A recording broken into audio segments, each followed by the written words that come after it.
একজন বাদশাহ তার কয়েকজন কর্মচারী ছিল। জোরে বলুন কি ছিল? তো কর্মচারীদের কয়েকজনের হাতে কয়টা ব্যাগ দিল, বলো বাবা তোমরা গিয়ে এগুলোর মধ্যে এই বাগান থেকে কিছু ফল ফলাদি নিয়ে আসো।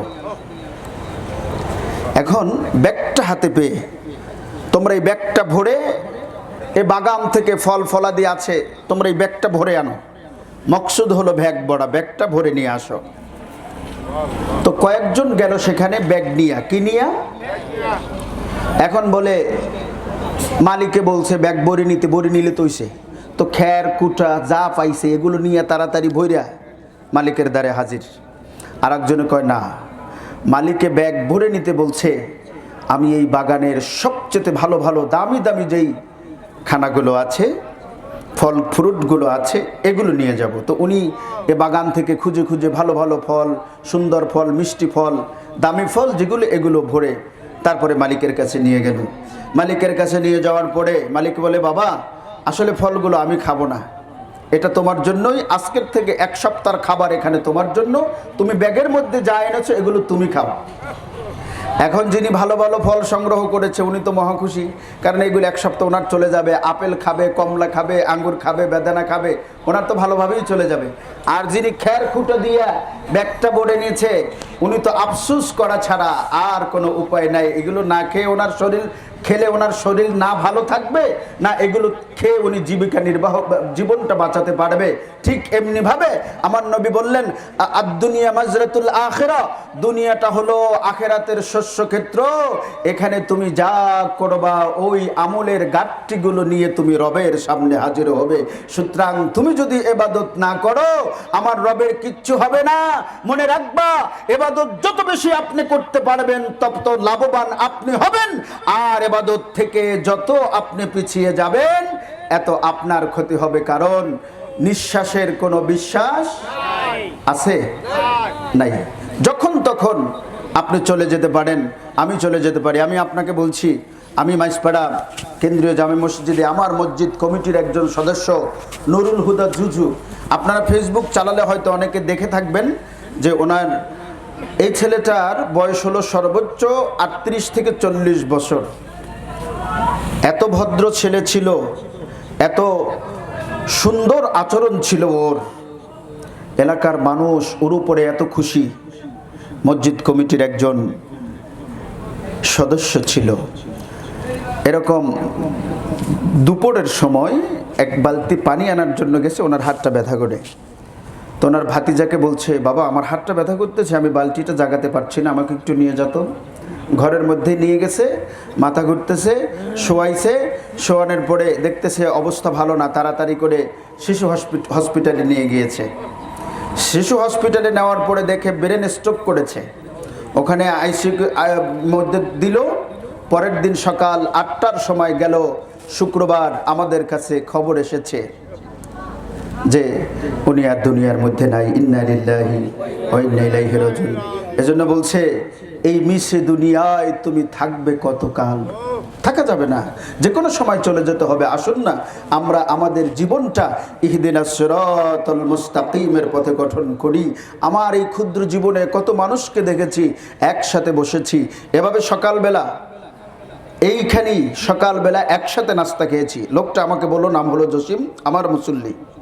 উনি চট্টগ্রাম বন্দরে চাকরি করে। তো আমাকে বলছে, হুজুর অনেক দিন আমার স্বাদ ছিল আপনাকে একটু সকালে নাস্তা খাওয়াবো, কখনো সুযোগ হয়ে ওঠে না, নাইট ডিউটি থাকে বা সময় করতে পারি না, আমি আসলে আপনি থাকেন না, আপনাকে পেলে আমার জরুরি যেতে হয়, আজকের একটু নাস্তা খাবো। আমি বলছি না, আমি মানে খেতে চাইনি, কারণ না খেতে চাওয়ারও যথেষ্ট কারণ আছে। আপনারা ইমাম সাহেব, মুয়াজ্জিন সাহেবকে দেখলে মহব্বত করে খানার জন্য ডাকেননি, ডেকে খাওয়ান ঠিকই, পরে আবার বলেন মামা শুধু মানুষের তা যেই খাও হাইতে রে, নিজেরা না হওয়ায় এই খোটাটোটা আমি শুননি, তো এতাল্লা সহজে খাইতাম না স্যার। তো বেচারা খুব জোর করেছে, বলছে হুজুর না আজকের খেতেই হবে। যাক ঠিক আছে, বসলাম। আহা, মৃত্যু কখন কার কে জানে বলেন। নাস্তা একসাথে খেলাম, খাওয়ার পরে বলে হুজুর আমাকে একটু তাড়াতাড়ি যেতে হবে, আপনি খান। ঠিক ও চলে গেল, আধা ঘন্টা পরে আমি শুনতেছি জাস্ট 30 মিনিটস। উনি ওখান থেকে খুব তাড়াহুড়ো করে রিক্সায় আমাদের কাঠগড় গিয়ে একটু সামনে ওই ওসিএলের কাছে যখন গেছে, ওখানে গিয়ে উনি চা খাচ্ছে, হঠাৎ করে ওদিন থেকে একটা বড় টলি গাড়ি এসে ওনাকে এমনভাবে মেরে দিয়েছে, ওনার এই কোমরের নিচের অংশটা এক সাইডে চলে গিয়েছে, এই অংশটা আর এক সাইডে, ওনার ধরটা এক সাইডে চলে আসছে। হঠাৎ করে যখন শুনতেছি ও দুনিয়ায় নাই, আমি অবাক হয়ে গেলাম। আমি চিন্তা করলাম যে কিসের দুনিয়া, যখন তখন যে কোনোভাবে আপনার আমাদের মরণ আসতে পারে। আসুন না ভাই, মৃত্যুর জন্য একটু প্রস্তুতি নেই। এই দুনিয়ার টাকা, আমার জীবনে অনেক বড় লোক টাকাওয়ালাকে দেখেছি, 5 তলা বিল্ডিং, সারা জীবন কষ্ট করে আপনি একটা বিল্ডিং করেছেন, 5 তলা বিল্ডিং করেছেন। আপনি একটু ভেবে দেখুন, আপনার প্রাণ পাখি যখন চলে যাবে, যাওয়ার পরে এত কষ্ট করে, এত পরিশ্রম করে যেই ঘরটা আপনি নির্মাণ করেছেন, এত দামি খাট আপনি কিনেছেন, এত সুন্দর নরম বিছানা আপনি বানিয়েছেন, মরার পরে আপনার ওই ছেলেরা বলবে বাবা তো মারা গেছে, খাট থেকে নামিয়ে নিচে একটা চাটাই বিছিয়ে ওখানে শুয়ে দিবে, বলবে মাথার নিচে যে বালিশটা থাকে, বালিশ ছাড়া ঘুমাতে পারেন না, বলবে বালিশটা সরাইয়ে দে, তাড়াতাড়ি মুয়াজ্জিনকে ফোন কর, যারা ধোয় তাদেরকে তাড়াতাড়ি ফোন কর, সবগুলো তাড়াতাড়ি, কারণ মৃত্যু হয়ে গেছে, দেরি করা যাবে না। তাড়াতাড়ি করে ধোয়ার মানুষকে ফোন করা হলো, ঘর থেকে খালি হাতে নামাইয়া গোসল করাইয়া 3টা টুকরা সাদা কাপড় পরাইয়া মসজিদে যখন জানাজার জন্য নিয়ে গেল, আমাদেরকে বারবার বলে দেওয়া হয় হুজুর একটু তাড়াতাড়ি করবেন, বেশি লম্বা চূড়া কথা বলবেন না, তাড়াতাড়ি দাফন করতে হবে। ওখান থেকে তাড়াতাড়ি জানাজার নামাজটা পড়াইয়া, মোনাজাত লম্বা করতেও নিষেধ করে, তাড়াতাড়ি জানাজার নামাজটা পড়াইয়া আপনাকে গহীন কবরে রেখে আসবে, কোনো পরে রেখে আসবে না। যাদের জন্য এত কিছু আপনি করেছেন, সারাটা জীবন ভরে যাদের পিছনে সময় দিয়েছেন, তারাই আপনাকে বড্ড তাড়াহুড়ো করে অন্ধকার কবরে যে একদিন রেখে আসবে, আপনাকে কবরে মাটি চাপা দিয়ে সামনে এসে যার যার কাজে মত্ত হবে। শুধু তাই না, আপনি এখনো কবরে 41 কদম হেঁটে আসতে পারেননি, যেই বন্ধুদের পিছনে সারাটা জীবন দিয়েছেন, ওরা দেখেন মাঠের মধ্যে হাসি তামসা করতেছে, কথা বলতেছে, যার যার মতো দুনিয়া করতেছে, আর আপনি ওই গহীন কবরে সারা জীবনের আমল নামার হিসাবগুলো আপনাকেই এখন বহন করতে হচ্ছে, আপনাকেই এখন ওই কবরের মধ্যে দিতে হচ্ছে, ঠিক কিনা? এই আল্লাহ রাব্বুল আলামিনের জন্য বলেন, কুল্লু নাফসিন যায়িকাতুল মাউত ওয়া ইন্নামা তুওয়াফফুনা উজুরাকুম ইয়াওমাল কিয়ামাহ فمن زحزح عن النار وأدخل الجنة فقد فاز وما الحياة الدنيا إلا متاع الغرور الله رب العالمين বলেন, কুল্লু নাফসিন যায়িকাতুল মাউত, প্রত্যেকটা প্রাণীকে মৃত্যুবরণ করতে হবে। ওয়া ইন্নামা তুওয়াফফুনা উজুরাকুম ইয়াওমাল কিয়ামাহ, আর তোমার গোটা জিন্দেগিতে তুমি যা কিছু করছো সব হিসাবগুলো রবের কাছে দিতে হবে। কিয়ামতের ময়দানে রব সব হিসাবগুলো নেবে। ফামান যুহজিহা আনিন নারি ওয়া উদখিলাল জান্নাহ, যে নিজেকে জাহান্নামের আগুন থেকে বাঁচিয়েছে এবং নিজেকে জান্নাতের অধিকারী করেছে, ফাকাদ ফাজ, আমার আল্লাহ বলেন সেই সফল কাম। জোরে বলুন সুবহানাল্লাহ।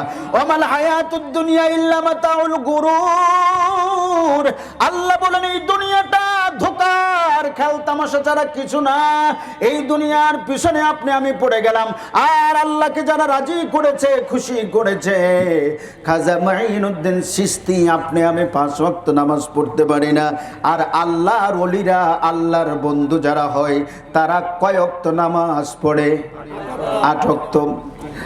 এবার আপনি 5 ওয়াক্ত পেলেন, মাগরিবের পরে 6 রাকাত নামাজ আছে, যেই নামাজটা আওয়াবিন নামাজ, এই হলো 6 ওয়াক্ত। গভীর রাত যখন হয়ে যাবে, তাহাজ্জুদের নামাজ আমার নবীর জন্য ফরজ ছিল, আমার নবী উম্মতের জন্য গভীর রাতের নামাজটা ফরজের ব্যবস্থা করেন নাই, বরং যদি পড়তে পারেন এটা আপনার জন্য নফল হয়ে যাবে। আমার আল্লাহর বন্ধু যারা হবে, এই গভীর রাতে তাহাজ্জুদের নামাজ, এই হলো 7 ওয়াক্ত। এরপরে ফজরের নামাজের পরে আপনি জিকির করবেন। জিকির কার? আরো জোরে বলুন। ফজরের নামাজের পরে বড্ড তাড়াহুড়ো করবেন না, বসে একটু জিকির করবেন। আল্লাহ আল্লাহ আল্লাহ আল্লাহ।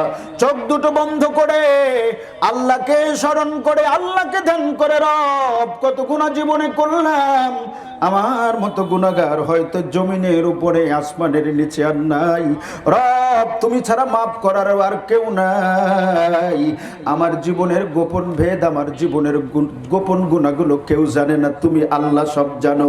কেউ দেখে নাই, তুমি দেখেছো। দুনিয়ার মানুষ যদি আমার জীবনের গুনার একটা সামান্য গুনাহ দেখে, কত ঘৃণা করে আমাকে সমাজের মধ্যে, কত লাঞ্ছনা দেয়, কত গঞ্জনা দেয়। আর আমার জীবনের সব গোপন গুনাহগুলো, প্রকাশ্য গুনাহগুলো সব তুমি আল্লাহ দেখেছো। দেখার পরেও রিজিক বন্ধ করে দাও নাই, আজও সম্মানের চেয়ারে রেখেছো। তুমি আমার সেই আল্লাহ। এই আল্লাহকে স্মরণ করে করে করে করে ফজরের নামাজের পরে চোখটা বন্ধ করে মোরাকাবার হালতে একটু জিকির করবেন। আল্লাহ আল্লাহ আল্লাহ।